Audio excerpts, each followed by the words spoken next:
Chapter का नाम है भाई क्या, तो विद्युत रसायन। यहाँ पर देखिए बाबू, आपको हम विद्युत रसायन में बेटा 3 लेक्चर तक यानी कि पार्ट 3 तक पूरा कंप्लीट करा दिए हैं। आज हमारा पार्ट 4 है। किस चैप्टर में, तो बेटा विद्युत रसायन वाले चैप्टर में यहाँ पर समझेंगे सभी स्टूडेंट। बेटा इसी तरह हम रेगुलर यहाँ पर देख रहे हैं पार्ट 3 तक पूरा कंप्लीट क्लास दिया हुआ हूँ विद्युत रसायन वाले चैप्टर से रिलेटेड। आज हम इससे रिलेटेड समझेंगे बेटा अपना लेक्चर 4 मतलब पार्ट नंबर 4। पार्ट नंबर 4 को इस क्लास में बेटा फिनिश करने वाले हैं। और ये पार्ट नंबर 4 में कौन सा टॉपिक स्टार्ट होगा मेरे भाई, तो यहाँ पर समझेंगे विद्युत अपघटन के नियम क्या है। विद्युत अपघटन के नियम फैराडे ने दिए थे, तो फैराडे के विद्युत अपघटन के नियम समझते माय डियर, एकदम स्मार्ट तरीके से यहाँ पर इस क्लास को करेंगे आज। और देखेंगे यहाँ पर विद्युत अपघटन के नियम क्या है, कितने नियम दिए थे फैराडे ने, इन सारी बातों पर। विद्युत अपघटन क्या है, सेल का मापन, किसी भी सेल के इलेक्ट्रोड विभव का मापन कैसे करें, इन सारी बातों पर बेटा पूरा डिटेल डिस्कस करने वाले हैं भाई आज। तो बने रहेंगे शुरू से लेके लास्ट तक वीडियो में।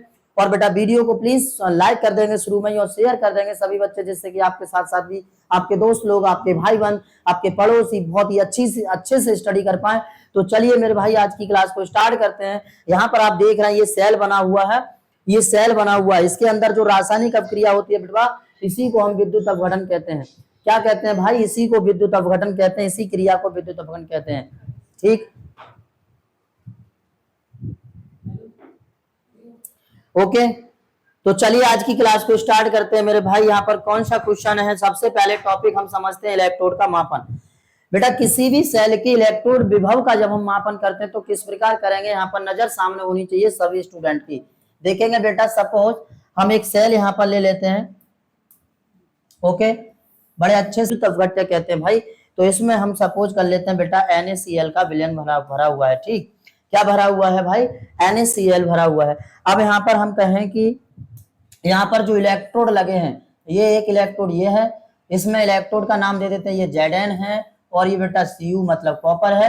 अब इन इलेक्ट्रोड का जो हम विभव का मापन करेंगे तो किस प्रकार मापन करते हैं किसी भी सेल के इलेक्ट्रोड का विभव, तो वहीं पर है यहाँ पर इलेक्ट्रोड विभव का मापन। तो याद रखेंगे एक फॉर्मूला, सभी बच्चे याद रखना है, भूलना नहीं है बेटा। क्या होता है ध्यान से समझेंगे। देखिए ये एक सेल है, तो सेल का इलेक्ट्रोड विभव बराबर थोड़ का इलेक्ट्रोड विभव, ओके, माइनस होता है माय डियर एनोड का इलेक्ट्रोड विभव।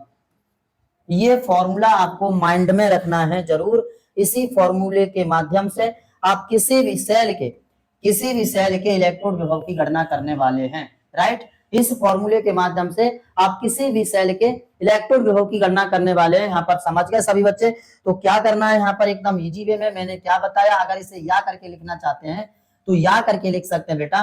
क्या, ई नॉट सेल कैथोड मतलब EC माइनस ई एनोड मतलब EA, ये बेटा आपको याद रखना है। ठीक, तो बेटा ये क्या है मेरे भाई, ये किसी भी सेल के इलेक्ट्रोड विभव को फाइंड करते हैं तो उस सेल में लगे कैथोड के विभव में से एनोड के विभव को माइनस कर देते हैं, जिससे हमें उस सेल का इलेक्ट्रोड विभव बड़े आराम से ज्ञात हो जाता है। ठीक है, अब यहाँ पर जो आप देख रहे हैं EC, तो EC क्या है बेटा, आप देखेंगे ध्यान से, EC का मतलब है कैथोड का इलेक्ट्रोड विभव, कैथोड इलेक्ट्रोड विभव। यहाँ पर E नॉट A देख रहे हैं बाबू, ये क्या है, तो एनोड का इलेक्ट्रोड विभव। ठीक है, आप यहां तक बड़े आराम से समझ गए होंगे। EC मतलब कैथोड का इलेक्ट्रोड विभव और EA मतलब एनोड का इलेक्ट्रोड विभव होता है, राइट। तो इस फॉर्मूले के माध्यम से आप किसी भी सेल के इलेक्ट्रोड विभव को बड़े आराम से फाइंड कर सकते हैं। चलिए अब आगे नेक्स्ट बढ़ते हैं बेटा। मोस्ट इंपोर्टेंट टॉपिक है आपका, कभी कभी बोर्ड एग्जाम में पूछ लेता है कि संचारण किसे कहते हैं। तो संचारण की एकदम सिंपल भाषा में पहले आप परिभाषा को समझ लेंगे।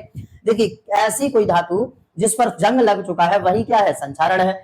गेहूं में घुनका लगना संचारण है, लकड़ी का घुन जाना संचारण है, ये सब संचारण की घटनाएं होती हैं। यहाँ पर समझते हैं इसकी डेफिनेशन क्या है भाई, तो किसी धातु पर जंग लगना ही संचारण कहलाता है। उदाहरण जैसे लोहे पर जंग लगना, चांदी का काला पड़ना, कॉपर का हरा पड़ना, जो कॉपर तांबा होता है उसका हरा पड़ना। ठीक, ये बात याद रखेंगे। बाकी बचाव इसके उपाय क्या है संचारण से, तो संचारण के उपाय हम समझेंगे। संचारण से बचाव के उपाय, पॉलिश या पेंट कराकर, विद्युत लेपन द्वारा, ये कुछ उपाय होते हैं बेटा संचारण के। ये छोटी सी डेफिनेशन है, इससे पहले भी हम पूरा डिटेल में समझ चुके हैं संचारण क्या है। तो बेटा यहाँ पर समझ गए इतनी सी बात। इस यहाँ पर ध्यान से समझेंगे, संचारण को मैं पूरा आपको डिटेल में समझाया हुआ हूँ।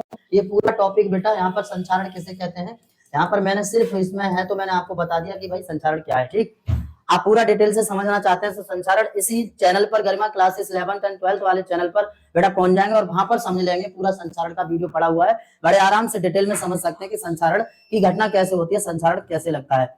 टॉपिक पढ़ते हैं यहाँ पर फैराडे के विद्युत अपघटन के नियम। तो बड़े ध्यान से समझेंगे फैराडे के विद्युत अपघटन के नियम। यहाँ पर देखेंगे विद्युत अपघटन क्या है, तो लिखा हुआ है किसी पात्र या सेल में होने वाली रासायनिक अभिक्रिया को विद्युत अपघटन कहते हैं। यदि कोई पात्र है, कोई सेल है और उसके अंदर यदि केमिकल रिएक्ट पदार्थ होगा। अब भाई विद्युत अपघट्य पदार्थ किसमें होगा, तो बेटा याद रखेंगे जैसे विद्युत अपघट्य पदार्थ का मतलब है वे पदार्थ जिनको जल में घोलने पर वो पूर्णतः आयनों में विभक्त हो जाते हैं, बेटा वियोजित हो जाते हैं, उन्हें ही हम विद्युत अपघट्य पदार्थ कहते हैं। तो विद्युत अपघट्य पदार्थों में यदि विद्युत रासायनिक अपक्रिया होती है तो इस प्रकार की जो क्रिया है वो क्या कहलाती है, विद्युत अपघटन कहलाती है। अब नेक्स्ट टॉपिक बढ़ते हैं, यहाँ पर टॉपिक है बेटा फैराडे का विद्युत अपघटन का प्रथम नियम। भाई देखिए फैराडे के विद्युत अपघटन के नियम से रिलेटेड हम विद्युत अपघटन समझ लिए, अब हम समझेंगे फैराडे का, और ये बेटा कैथोड है। ठीक है, जब विद्युत धारा इसमें प्रवाहित होती है तो इसका कॉन्सेप्ट ही यही है कि विद्युत को प्रवाहित करने पर इसके इलेक्ट्रोड पर मुक्त पदार्थ की जो मात्रा है वो विद्युत के समानुपाती होती है। याद रखना यहाँ पर लिखा भी है किसी इलेक्ट्रोड पर मुक्त पदार्थ की मात्रा उसमें प्रवाहित विद्युत के समानुपाती होती है, अर्थात W is proportional to Q। यहाँ पर बेटा Q क्या है, तो आवेश है, और जहां आवेश है वहां पर याद रखना मेरे भाई विद्युत होता है। ठीक है, बिना आवेश के विद्युत का कोई मतलब नहीं है, इसीलिए यहाँ पर आवेश भी बोल सकते हैं आप और विद्युत भी बोल सकते हैं, नो प्रॉब्लम। ठीक, I बराबर क्या होता है, Q अपॉन T। I बराबर Q अपॉन T विद्युत धारा के सूत्र से आप जानते हैं, आवेश प्रवाह की दर को विद्युत धारा कहते हैं। So this is imply that अगर हम यहाँ से Q निकालें तो Q कितना हो जाएगा, I इंटू टी।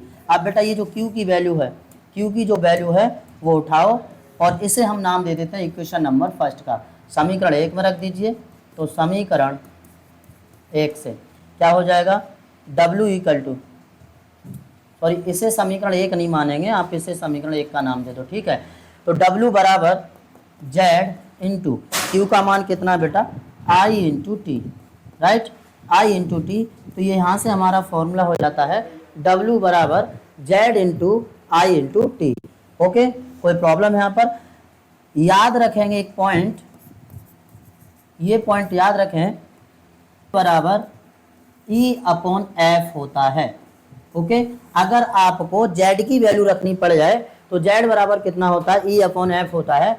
तो यहाँ से क्या हो जाएगा, या फिर यही लिख देते हैं, तो यहाँ से जब Z की वैल्यू उठाएंगे और यहाँ पर पुटअप करेंगे तो W बराबर हो जाएगा E upon F into I into T. ये आपका फाइनल फॉर्मूला होता है विद्युत अपघटन के प्रथम नियम का, राइट। कोई प्रॉब्लम इसमें? ठीक है, अब उसके बाद हम यहाँ पर एक चीज और समझ लेते हैं, जो जो हमारे संकेत हैं यहाँ पर कि Q क्या है, W क्या है, I क्या है, T क्या है, इन सभी बातों पर डिटेल डिस्कस कर लेते हैं। तो देखेंगे बेटा जहाँ Q क्या है तो बेटा आवेश है, और W मुक्त पदार्थ की मात्रा,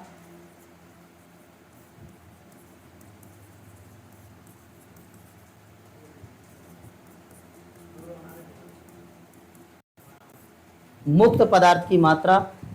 ठीक, उसके बाद यहां पर देखेंगे बेटा Z, तो Z क्या है मेरे भाई, ये है स्थिरांक, नियतांक है। ओके, उसके बाद यहां पर I, तो I क्या है बेटा, विद्युत धारा। सारे संकेत भी आपको पता होने चाहिए, ये बात याद रखना। Q हमने बता दिया, आवेश। T यहां पर क्या है बेटा, समय, T क्या है, समय है। बाकी यहां पर जो E है, E क्या है बेटा, तो तुल्यांकी भार, और F है यहां पर फैराडे नियतांक,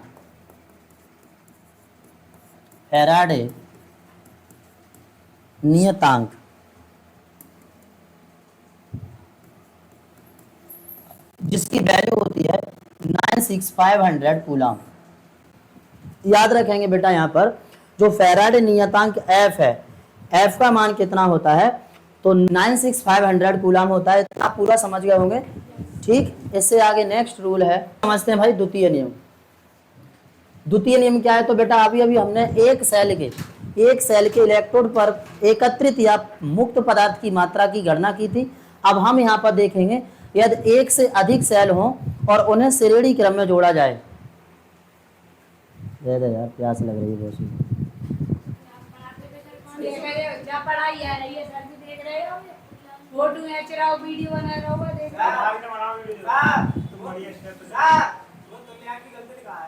पहले नियम में बेटा एक सेल था, यहाँ पर देखेंगे जब कई सेलों को, एक या एक से अधिक सेलों को श्रेणी क्रम में जोड़ा जाता है तो उनमें प्रवाहित विद्युत जो होती है उनके सेलों के इलेक्ट्रोड पर मुक्त पदार्थ की मात्रा के समानुपाती होता है। तो यहाँ पर देखेंगे भाई लिखा हुआ है क्या, माइक्रोफैराड के नियमानुसार जब श्रेणी क्रम में दो या दो से अधिक सेलों से विद्युत प्रवाहित होती है तो उनके इलेक्ट्रोडों पर मुक्त या एकत्रित पदार्थ की मात्रा उनके रासायनिक तुल्यांक के समानुपाती होती है।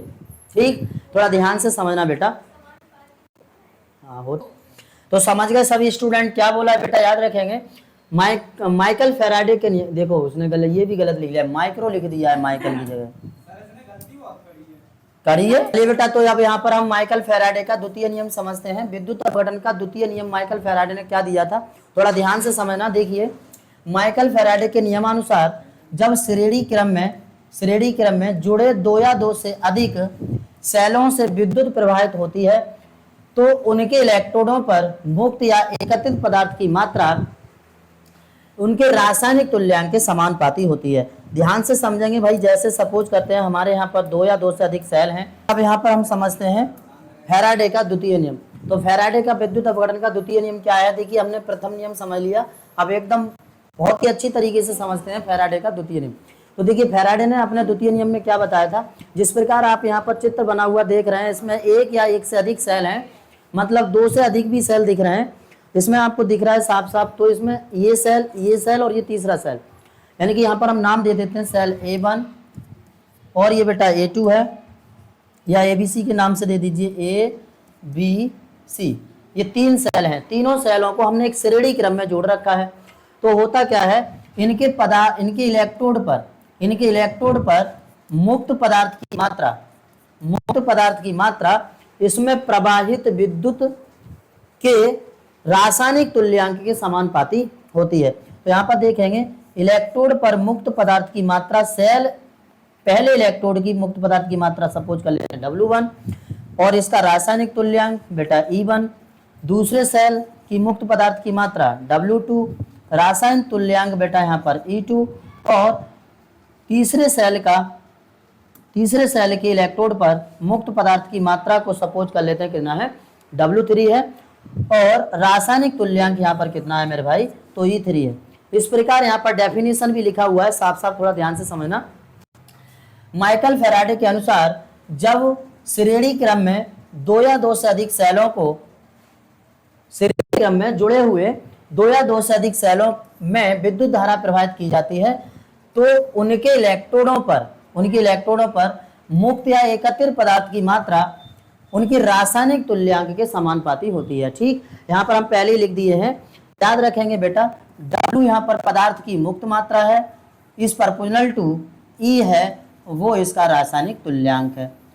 अब यहाँ पर दो या दो से अधिक सेल है, जैसे पहला सेल, दूसरा सेल, तीसरा सेल, तो इस सेल की ये वाला इक्वेशन होगा, इस सेल का, दूसरे सेल का समीकरण ये होगा और तीसरे सेल का समीकरण ये होगा।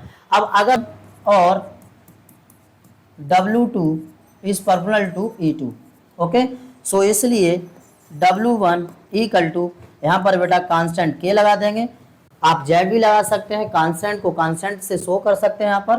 तो W1 बराबर क्या हो जाएगा भाई, E1, और अगर मैं W2 निकालूंगा तो K इंटू E2।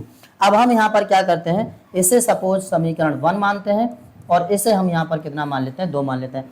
तो ये क्वेश्चन नंबर फर्स्ट और दूसरा यहाँ पर ये हो गया। तो हम समीकरण एक में 2 का दे देते हैं बेटा भाग, तो समीकरण फर्स्ट डिवाइडेड बाई सेकेंड से, ओके। तो दीजिए भाई भाग, आपको दिख रहा है यहाँ पर के है, यहाँ पर के है, के आपस में कैंसिल हो जाएगा, बचेगा W1 upon W2 that is equal to E1 upon E2, okay. So final this equation क्या आ गया यहाँ पर, W1 अपॉन W2 बराबर E1 अपॉन E2। आप आराम से समझ गए होंगे। तो याद रखना, फैराडे ने अपने 2 नियम दिए थे विद्युत अपघटन के आधार पर, और दोनों मोस्ट इंपोर्टेंट नियम है बेटा ये एग्जाम की दृष्टि से, वेरी वेरी मोस्ट इंपोर्टेंट। पहले नियम में क्या बताया था, किसी सेल या पात्र के इलेक्ट्रोड पर मुक्त या एकत्रित पदार्थ की मात्रा उसमें प्रवाहित विद्युत के समानुपाती होती है। दूसरा, जब 2 या 2 से अधिक सेल आपस में श्रेणी क्रम में जुड़े होते हैं तो उनके इलेक्ट्रोडों पर मुक्त पदार्थ की मात्राएं उनके रासायनिक तुल्यांक के समानुपाती होती हैं। ये 2 नियम थे, और दोनों नियम बेटा बहुत ही इंपॉर्टेंट है। इनमें से एक नियम 100% बोर्ड एग्जाम में आना है, ये बात आप याद रखेंगे। बोर्ड एग्जाम में 100% एक नियम पूछ लेता है कभी कभी, तो इसको आप बहुत अच्छे से समझ लेंगे। आज के लिए इतना ही, इससे आगे नेक्स्ट क्लास में आपको बताएंगे। इससे आगे का टॉपिक ननद समीकरण, फिर ननद समीकरण समझेंगे, गैल्वेनिक सेल का ननद समीकरण, सभी को कंप्लीट वे में समझते हैं। आज इतना ही।